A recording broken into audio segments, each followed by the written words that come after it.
Alright, hey, what's going on? It's Ben here bringing to you a Magmar Gauntlet gameplay. Alright, so I'm on these three cards. Large removal is pretty good. Spirit Harvester is also rather nice as an AoE effect, so I think I'll grab a Spirit Harvester. Egmorph I might be able to grab later. Songweaver is pretty sweet as a 3-drop. Immediate effect, 4/4 in stats. Although I do like Bright Moss Golem because it's kind of a pretty sweet big guy. Frostbow Naga, instant pick, immediate effect, you definitely want that. I guess in this case, the Dire Type Frenzy is kind of very situational. Greater Fortitude is a little bit less situational, although it is very low curving. There's also not much synergy with Dire Type Frenzy because I don't have any actual minions that with charge or rush. So there might not be much value in getting Dire Type Frenzy. I think I'm going to go for the Greater Fortitude. Wings of Paradise is an okay 3-drop, although granted, it's not fantastic. Rust Crawler is a 2-drop, so that's very important for your turn 1 plays. I'll grab a Bloodshard Golem. I'll grab another Greater Fortitude. Piercing Mantis is a little bit underwhelming. White Widow for the insane effect. I do have a few 5-drops, but the immediate effect with the White Widow can be game winning, so I'll grab that. Alright, let's get that Egmorph. Well, this is kind of awkward. These are all pretty bad. Grimrock could get out of control, although it's not really that proactive play. I could go with a Phalanx Star. It's really weak to Blood Tier Alchemist though. But I think Phalanx Star is a little bit too risky. I'll take the Grimrock even though it's, you know, a 3/4 for a 4 is not terrible. A Silhouette Tracer might work well with the Claws, and it kind of works well with the Magmar General's Bloodborne spell. I'll go with the Silhouette Tracer. I guess I can use the Earth Sphere to Flash. That could really help with these guys, although these cards don't really work well with the Flash. The Horned Shaman is okay, 1/4. That's exactly what I'm looking for. I'm still looking for some more 2-drops. I only have 3. I don't think I'm at a point where I need to pick a Maw. Anyway, the Maw's not that great as a turn 2 play anyway, so I'm going to get another Claws. That might be just the win condition of this deck. Work well with the Claws. Our Natural Selection, that's pretty good. And Feroz Shroud, that can be very helpful because there's not really that many dispels, but there's a lot of dispel targets in Duelyst. An Oculus is an insane card that can get out of control. Card draw is probably not necessary. I already have a bunch of 4-mana cards. And Crimson Oculus pretty much denies what your opponent wants to do. I get another Frostbow Naga. A lot of comeback mechanisms. Natural Selection is pretty insane as removal. Claws is also pretty insane.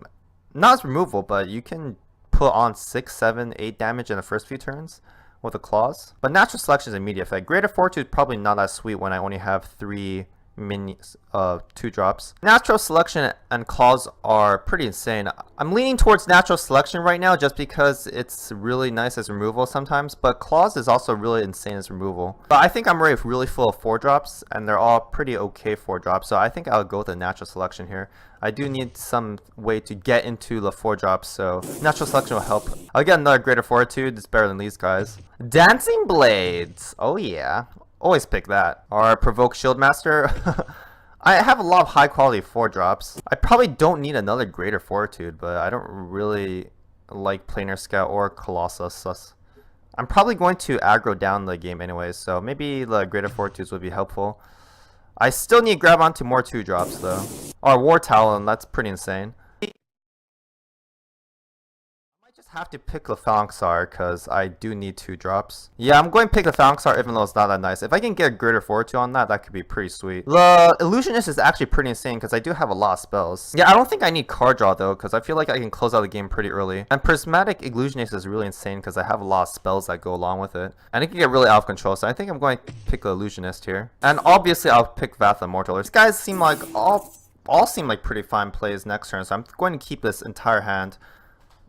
Silhouette Tracer, not very useful right now. I don't have any artifacts equipped or a huge overload right now, so I'll get rid of the Silhouette Tracer. The Frostbow Naga is really great as comeback mechanism. Spirit Harvester also pretty nice as a comeback mechanism. Ooh. A lot of people are playing with this flying minion, but I'm going to have to disappoint here by playing the Crimson Oculus. Alright, let's get rid of that Silhouette Tracer, see what's going down. Interesting, interesting. I could just leave this here. It's not exactly threatening anything in particular, although I do want to utilize my mana most efficiently, so I do want to use the Crimson Oculus right now. This also prevents him... Well, the Crimson Oculus also makes his next turn pretty difficult to play out, so I think it's a good play overall. It's going to force him to have the 1 damage. And if he doesn't have a Blood Tier Alchemist or a Maw, then that could be very difficult. Or Dispel, but if he uses a Dispel, then he won't be developing anything very major, so I would like a Dispel going down as well. Okay, a little buff up on the Crimson Oculus. Ah, Cryogenesis. That's too bad. But with this, I do have a Bloodshard Golem and a Bloodborne spell turn, so that's really, really insane. And I'll continue to keep his hand because it seems pretty good. Oh yeah. At this point, I do have a fairly sizable advantage. I think I will keep my minions around here because... should I play around Dancing Blades here? Probably. Yeah, I'll play around the Dancing Blades. You know, may as well. If he gets a Dancing Blades off on Rust Crawler, it's not that big of a deal because I can just take out the Dancing Blades with my next follow-up play. War Talent's great to drop next turn. Alright. Appreciate the card draw here. Frostbone Naga is really insane here. I don't really want to damage my Bloodshard Golem either. I guess I can just go for the trades and drop the Spirit Harvester. It's not that big of a deal. Yeah, I'll put the Spirit Harvester behind me. I'll keep my hand because it seems pretty good. Play around the Dancing Blades. I could have just put on more pressure, but I think my hand is built to play a long game. And Spirit Harvester is kind of a big target because it's going to deal 1 damage to whatever he's putting down, so I can use it in conjunction with whatever I have in my hand right now to continue to deal damage to them. Yeah, with the Spirit Harvester I can play a waiting game. If he uses a Cryogenesis here, that'll be fine with me. This guy has a lot of Cryogenises. I don't really appreciate that. Although he won't be able to develop anything major, which is really nice for me. But otherwise, it's still pretty major. I can get rid of that pretty easily. Next turn is a War Talent. I could use the Frostbone Naga or the White Widow. Kind of plays around Dance Plays, even though he can come around. But hopefully it's not that big of a deal. I guess I'll get rid of a Dispel. There isn't exactly a lot of Dispel targets. Well, I should probably hit into the Crystal Cloaker actually, because this play is going to happen anyway. And then I'll replace Imperial Shroud to put on a couple of damage. I'll put on a Greater Fortitude. If he uses Dispel, that's fine with me. Next turn I do want to drop the War Talent, so preemptively putting on the Greater Fortitude is not bad, I'd say. Alright, I have a lot of big minions. That should be very helpful. Although his Bloodborne spell is doing him a lot of good, so I'm not really liking this situation too much. Imperial Shroud, okay, well that's alright, that's alright. So he's not going to be developing anything too major, from the looks of things. Oh, well that is something really major.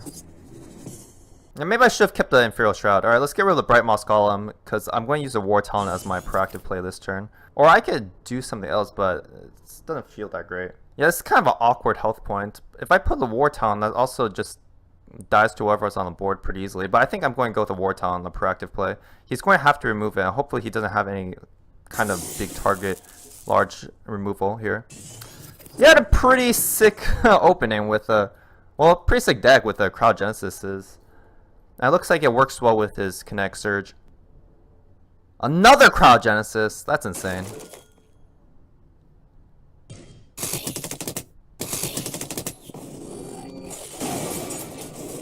He is running out of cards though. If I can get Earth Sphere, I can stabilize slightly. Alright, let's get rid of Phalanxor. It doesn't seem that useful, particularly. Double Greater Fortitude. So that makes it into a sick minion. 8 health, so it will still have 3, which means it trades with one of these guys, which is kind of unfortunate. I guess just using 1 Greater Fortitude is good enough here. Just dump my hand here. That's fine.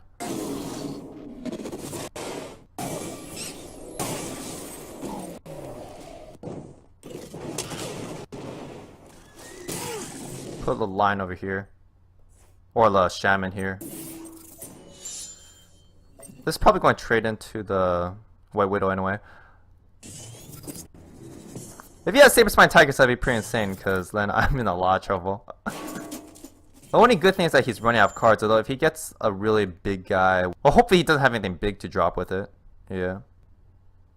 Ash Memphis! That's way too much.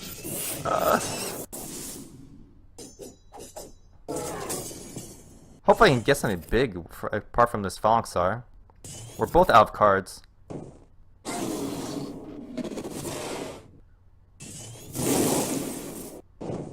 I guess I might have to make my retreat as well. Oh, they're 2-3-7 bodies. That's not bad, I'd say.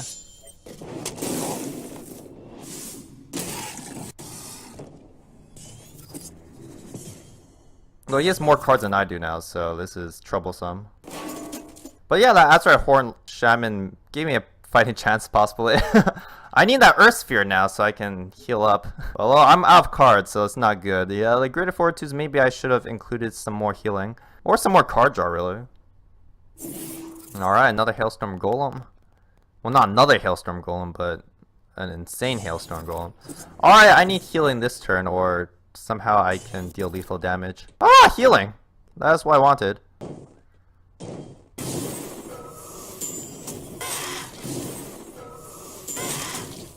So at least I survived this turn, although... Yeah, I can't exactly outlast Lee's minions. I don't exactly have any more big drops either.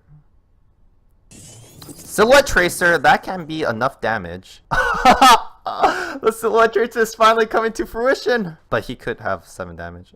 Nah, no way. No way. No way.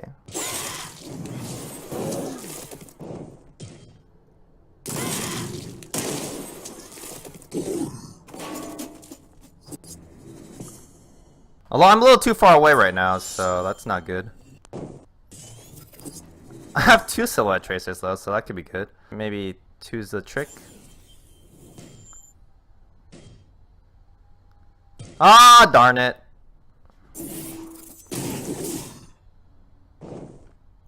I guess I should have positioned myself where I could get a good Silhouette Tracer last turn. I kept on running away, that was probably bad.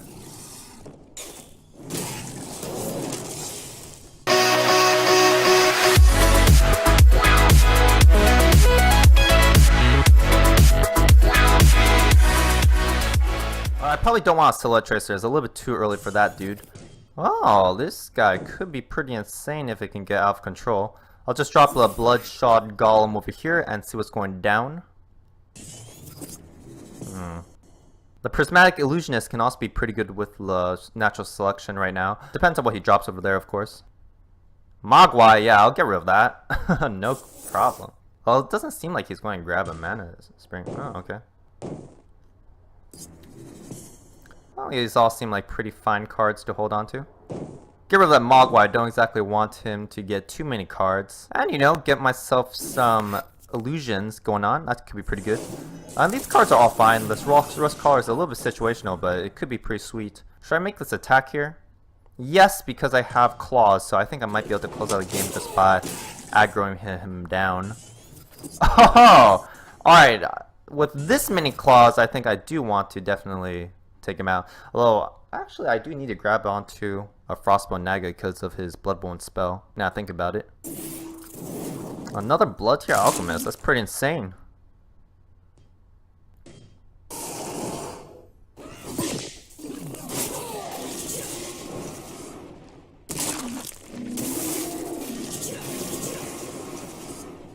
Well, lucky me, I managed to be able to remove the Blood Moon Priestess after all.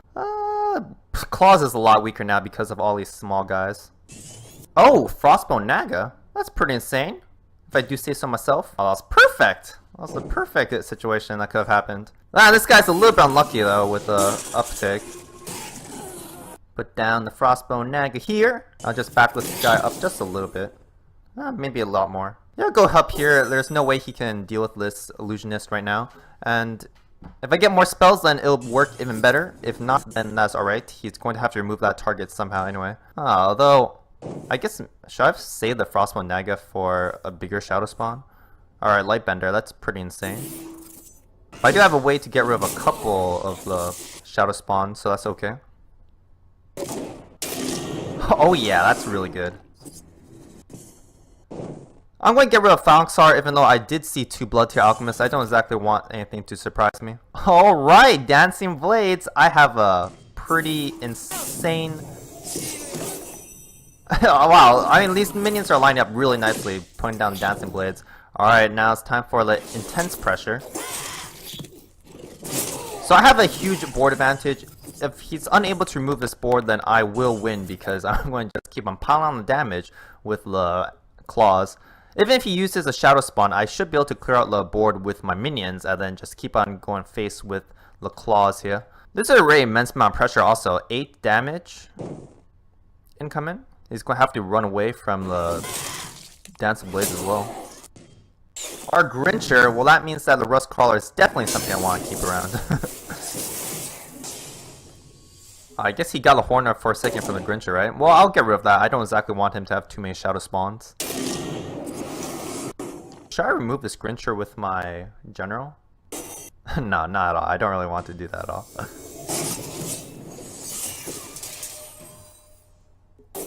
I'll get rid of this dude because it's a little bit too situational. Wait a minute, does this... Oh, deals damage, so it should be alright. Yeah, so let's make the replace first and see if I can grab anything better. Probably not, though. Alright, then let's just put down the Rust Crawler here. I think I should be set. Unless he has some kind of board clear. I think I got this game. Got it! Chakaram, okay. Well, Rust Crawler's played a little bit too early, but, you know. Claws! Woo!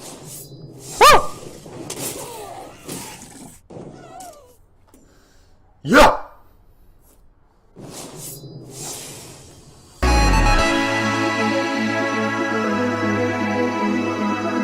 Well, that is not cool. Kujatas is pretty insane. Well, Crimson Oculus is pretty insane as well. Well, it depends on whether he can drop anything major. Oh, so at least with the Silhouette Tracer, I do have a way to get rid of a Kujata. Although he can drop a Dancing Blades with his turn, which would be pretty insane. Should I have played around it? I don't think so, because I do want to contest the Mana Springs at least slightly. Oh no. Oh no. Don't have it, please. Alright, Sunsteel Defender, that's alright. Well, I don't need a Silhouette Tracer anymore because he just put the Kujatas right here. I do have to get rid of the Sunsteel Defender though. I'm going to keep myself close to the Kujata. I don't want it to get out of my sight, really. So I guess I should have kept the Silhouette Tracer. Or at least I got a pretty clean kill off of the Sunsteel Defender. Those Kujatas is still a big problem. But I do have a Dancing Blade, so I can get rid of the Kujatas next turn. And he might want to use a Kujatas just to get rid of the Crimson Oculus, because 5 damage is quite a bit, especially since I do have a Blood Shard Golem. Although he can get rid of Blood Shard Golem in one hit because of the Overload, which is pretty insane. I think next turn I will get rid of the Jaxi. Probably not that attractive a card right now.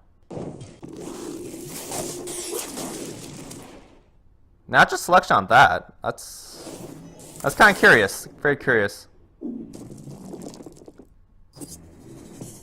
Phalanxar. I do want to use the Overload myself, so I'm going to play a little bit into Dancing Blades by playing the Sparrow Harvester. Hopefully he doesn't have a Dancing Blades, but if he does, well, that'll be insane. But I don't think he has one because he should have played one on turn 1 to get rid of that Crimson Oculus. So it seems pretty good, I'd say. But if he has the Dancing Blades, I think I might... Well, it's not that big of a deal because I can get rid of the Dancing Blades with my own Dancing Blades. Although if he puts the Dancing Blades here and position himself over here, then it's not really that great. Okay. Interesting. Let's go for the removal plan. Let's get rid of Inferior Shroud. Not really anything big here, which is kind of unfortunate. Oh, I guess I'm just going to have to put on pressure. I can't really play around a Claws right now. He should have used Claws last turn, really, so I guess I'm just going to try to put on pressure. Hopefully I can grab a Claws of my own. I actually didn't get that much in my late game. I thought that I didn't really need card draw because I have a ton of 4-drops in my deck, but I did not grab onto any of them. Not really. Wow, Blood Tier Alchemist, so insane.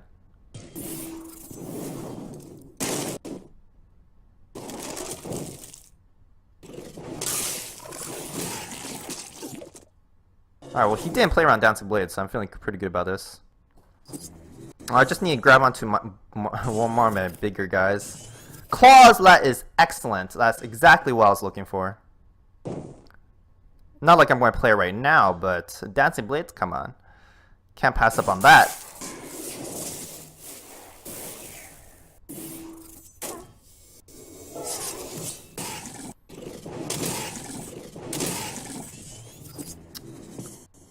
Very close, very close. I can't take him out next turn though, which is kind of unfortunate. Okay, well, Claws is what Claws is, I guess.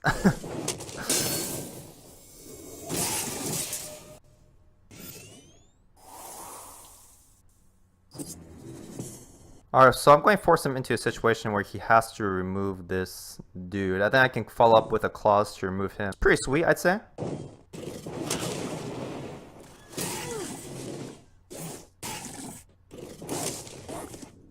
I'll hold on to a clause.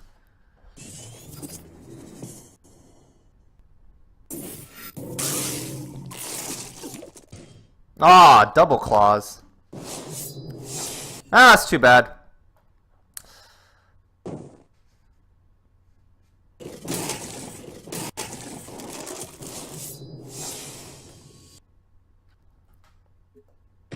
I probably shouldn't have attacked him with that young Slither. It seemed like it seemed like I already had enough damage. I didn't necessarily need to attack into him with a young Slither that turn at least. Although I guess overall I did need the extra damage, but I didn't need to do it that turn. I should have just kept a young Slither there, and he wouldn't be able to use a Saber Spine Tiger to remove it. Although those two cards are a little bit unlikely, but I know it was whatever. Oh, the gold is super mediocre here. Okay, so you know what? That was a pretty weak Magmar run. I picked a little bit too many of the Greater Fortitudes. Definitely wanted some bigger guys. Well, not necessarily bigger guys, but I didn't get the early game that I wanted or the middle game that I wanted. So the Greater Fortitudes were kind of weak and like lowered my hand by a lot really soon. But otherwise, oh, I got a Prismatic card, which is pretty sweet. Otherwise, if you want to check out some more Duelyst action, be sure to click on the gold here. And if you want to subscribe, click on Spirit Orb. I'll see ya!